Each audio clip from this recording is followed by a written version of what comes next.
Review petition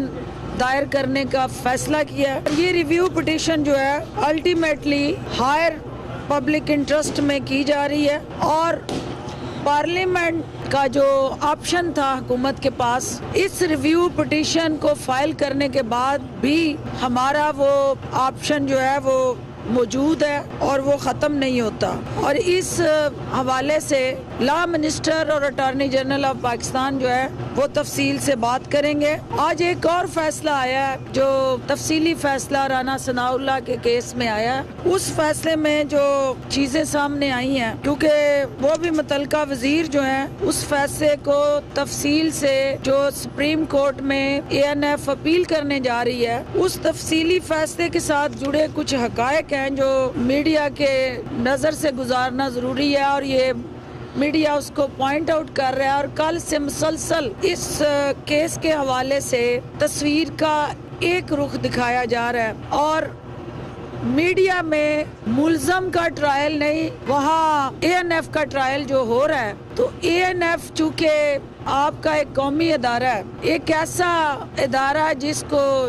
uniform پہنے پاکستان کی افواج کے میجر جنرل ہیڈ کرتے ہیں، اس ادارے کو جس طرح مسلسل تضحیک امیز انداز سے میڈیا کی سکرینوں کی زینت بنایا جا رہا ہے، اور یہ تاثر دیا جا رہا ہے مسلسل کہ جیسے میڈیا ہمارا قابل احترام جو ساتھی ہیں کہ ANF کو کوئی ذاتی دشمنی تھی، کوئی اناد تھا، کوئی رانا ثناء اللہ صاحب سے کوئی سیاسی انتقام لیا گیا، تو یہ ایک ایسی پرسیپشن بلڈ کی گئی جس کو جو تفصیلی فیصلہ بیل رانا ثناء اللہ صاحب کی کیس کے حوالے سے آیا ہے، کیونکہ میڈیا کے ساتھ جڑا بیانیہ جو ہے وہ آئین اور قانون کے بیانیے کے ساتھ اگر میچ نہیں کرتا تو پھر میڈیا کے اندر لگنے والی عدالتیں جو ہیں وہ زیادہ طاقتور عدالتیں ہیں، قانون اور آئین کی عدالتوں سے زیادہ سپریم عدالتیں بن گئی ہیں۔ تو یہ ایک بہت بڑا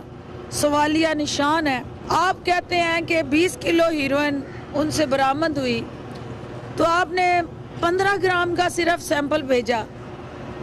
تو یہ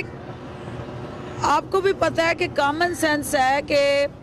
15 یا 20 kg کا وہ سارے کا سارا سٹاف نہیں بھیجا جا سکتا، ہمیشہ سیمپل ہوتا ہے چھوٹی چند گرام میں، آپ اس کو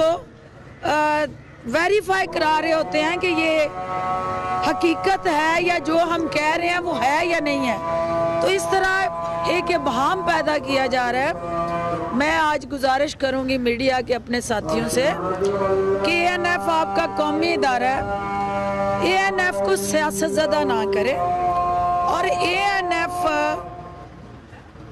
نے جو اپنے بچوں کی زندگیوں کو داؤ پہ لگا کے طاقتور شخصیات اور گروہوں پہ ہاتھ ڈال کے اس ملک کو منشیات جیسی لعنت سے پاک کرنے کا بیڑا اٹھایا ہے۔ آپ ان کی طاقت بنے اور حقائق پہ مبنی تبصرے بھی کریں اور رپورٹنگ بھی کریں۔ آپ سب کا بہت شکریہ۔